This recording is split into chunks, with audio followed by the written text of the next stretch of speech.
Growing up in Waterloo, a tiny Illinois town down south, we didn't have Slender Man, creepy clowns, or the boogeyman. We had Guy Rhodes. The local kids couldn't help but be fascinated and a little bit scared of this rascal. Even at a young age of just 8 or 9, he had this rebellious streak that set him apart from other kids. With his shirt unbuttoned, Guy would strut around town, making people nervous wherever he went. His mere presence was enough to give the students at Zano Elementary School the jitters. He was just this weird mix of curiosity and fear. Then, on October 3rd, 1982, late at night on a dark country road, Guy Rhodes shot and killed 15-year-old Darren Blandford while a truckload of Darren's friends were just nearby. Then he drugged that poor child's body and pushed him into a lake. So how did we get here? This is what you get when you have horrifically bad parenting on top of a kid that's already as dumb as a bag of wet hammers. Then you add in some stolen marijuana plants.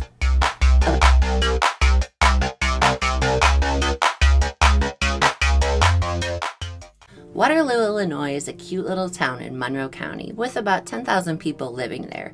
Back in 1982-83, the population was about half that. Waterloo is about 25 miles southeast of St. Louis, Missouri.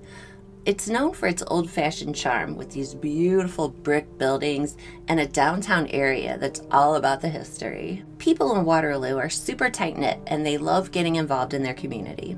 The city's economy is pretty diverse, with lots of small businesses, stores, and services that really keep things going. And of course, they have the quintessential small-town events like the Monroe County Fair, Summerfest, and the Monroe County Pumpkin Fest. That's so cute.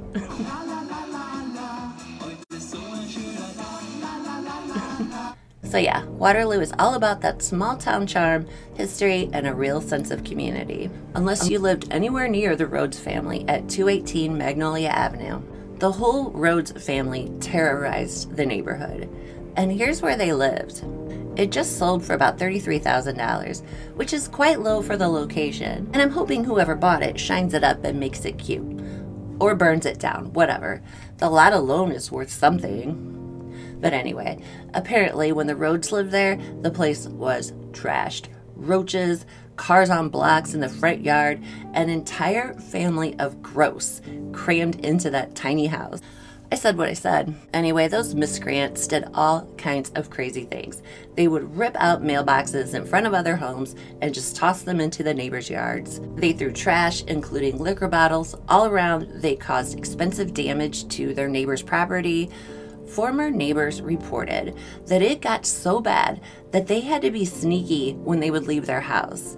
They would have friends pick them up from the park that was behind their house so the Rhodes wouldn't know they were gone, and probably try to break into their house. Jeez. They also terrorized and harassed a couple old ladies who lived nearby, and these were sweet little old ladies, probably in their 80s, and the neighborhood loved them.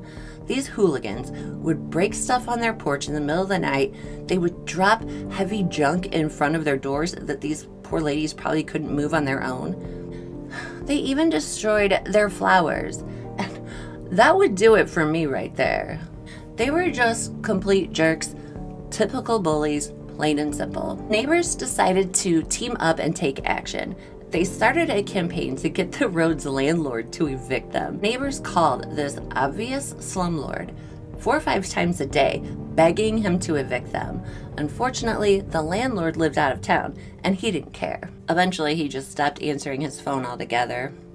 And to really bring this home, one neighbor said those were harsh memories from that disturbing episode.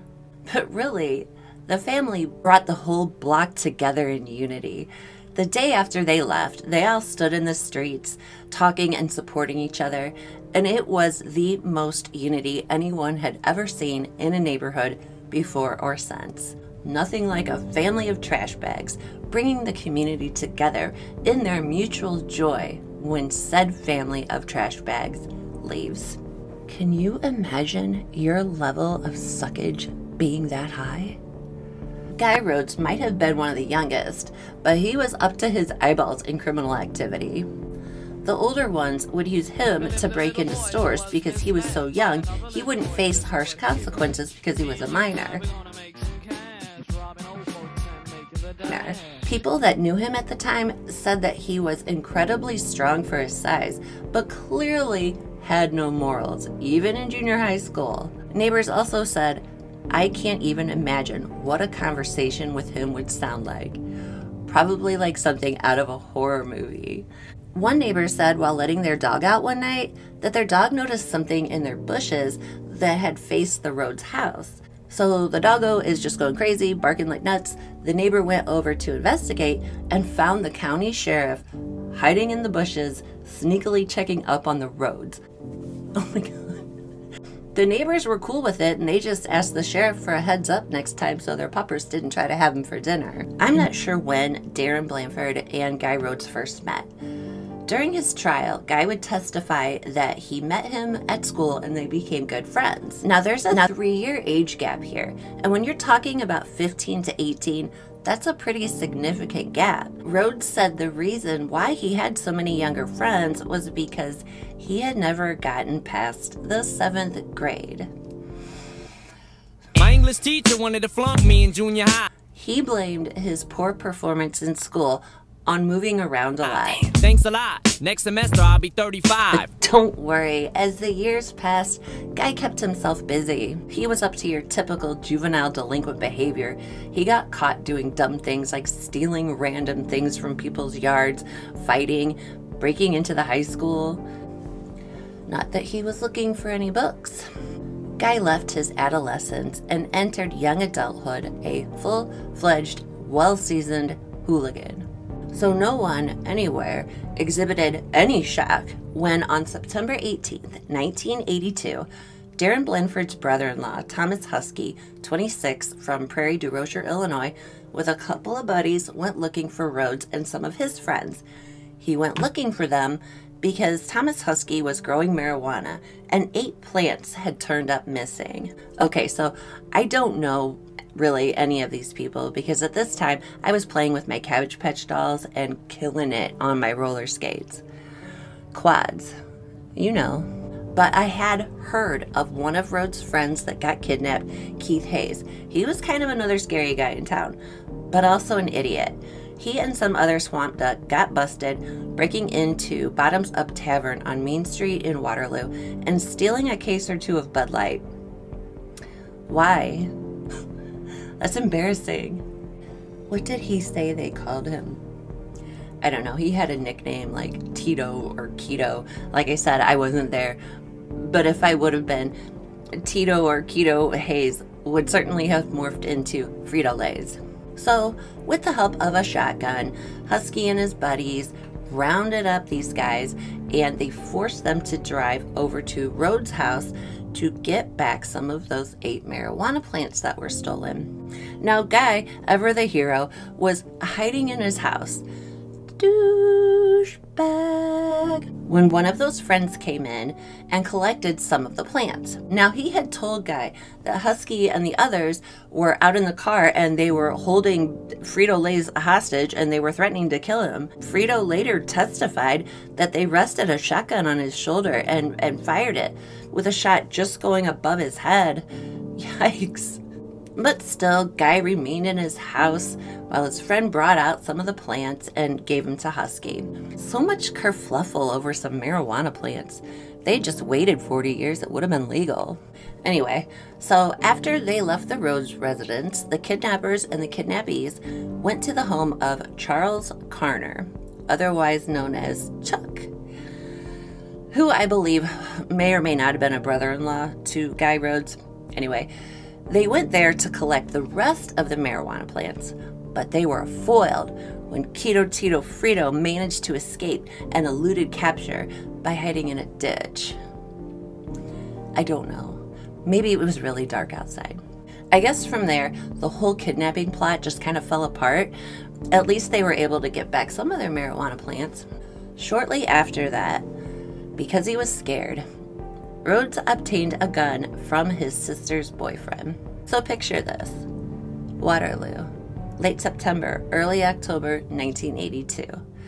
Guy is wetting himself because he and his friends stole some marijuana plants from a guy who just happens to be Darren Blandford's brother-in-law and who clearly does not play. I don't know for certain if Darren told his brother-in-law who stole the marijuana, or if he even knew who stole the marijuana, or it could have just been anyone that ratted them out, or maybe just based on their reputations alone, just led Huskey to believe that Rhodes and his friends stole the marijuana plants. Regardless, now Guy has a gun and someone's going to pay.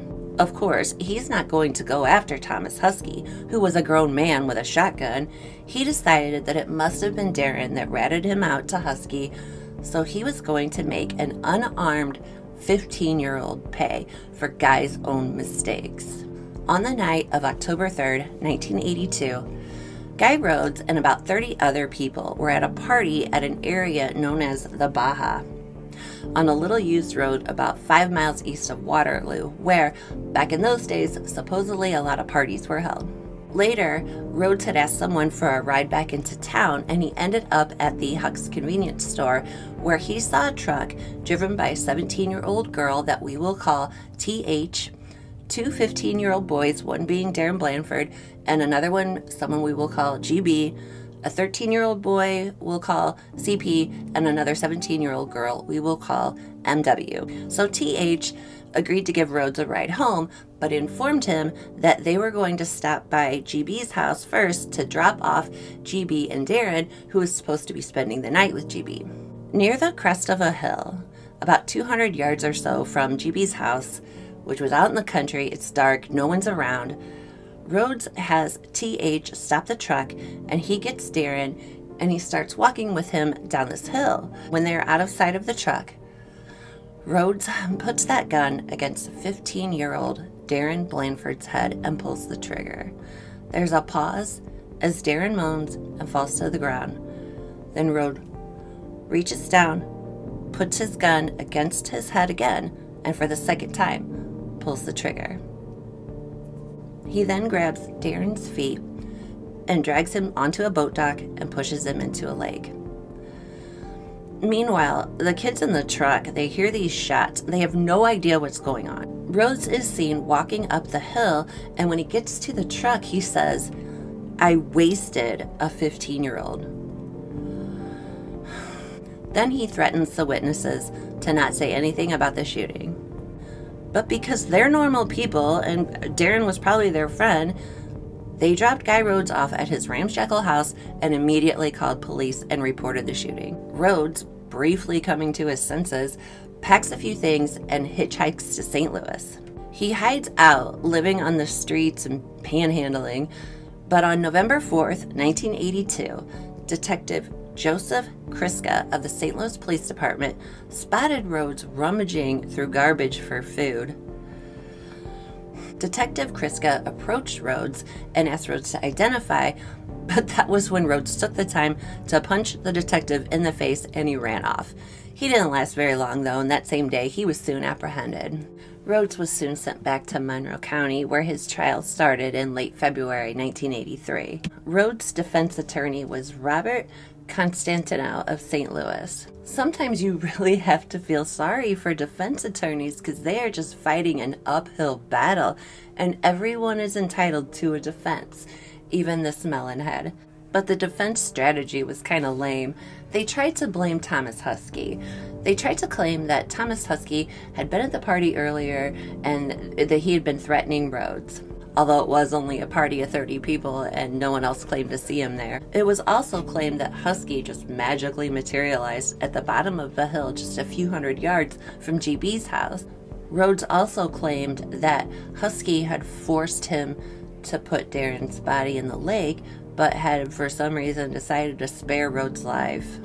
Rhodes testified in court that what he meant by wasted a 15-year-old was that he felt responsible for taking Darren on that walk and not knowing that Huskey would be down at the bottom of the hill. How did this defense attorney expect anyone to believe that? I mean, dude, why didn't you just plead out? That's crazy. Crazy. After 13-year-old CP, the youngest of the witnesses, finished testifying, Rhodes lunged at him and said, "I'm going to kill you if it's the last thing I do." A 13-year-old. I'm sure his defense attorney loved that. Anyway, Rhodes was obviously found guilty the beginning of March 1983 and was mercifully spared the death penalty. He was sentenced to 60 years and sent to Menard Correctional Center down in Chester, Illinois, which is about 40 to 45 miles south of Waterloo.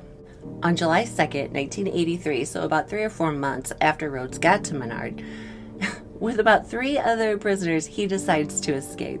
It was really nice he was able to make friends so quickly. Fortunately, they were all apprehended within a few days. Rhodes was found 2 miles north of Chester. I guess he was on his way back home.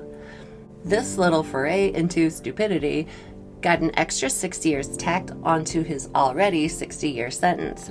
Over the years, he was moved to different prisons in Illinois, and he got caught trying to escape again, which added another 2 years. He got caught with a weapon twice, which gave him another 30 years. He assaulted a guard and an inmate, which bought him another 12 years.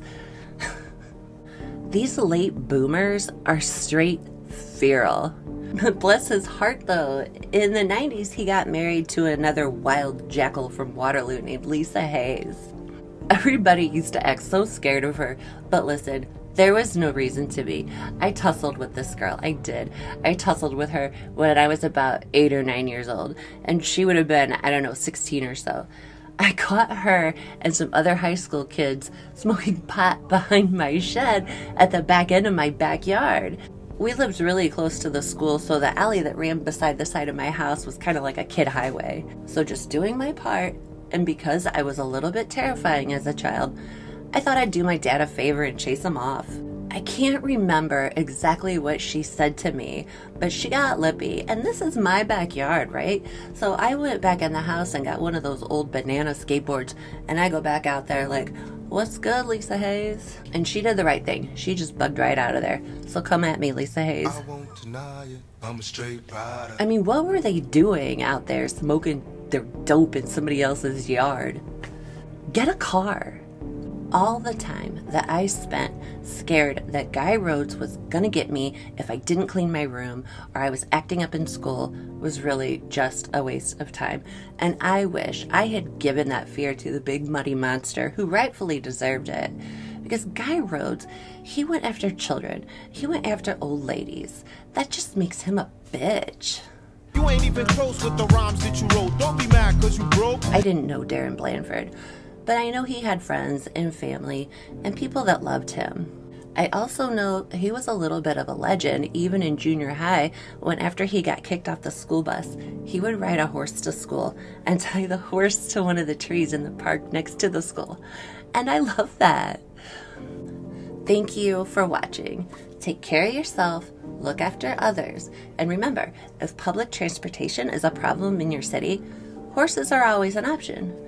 Because I care about what happens to you. Bye.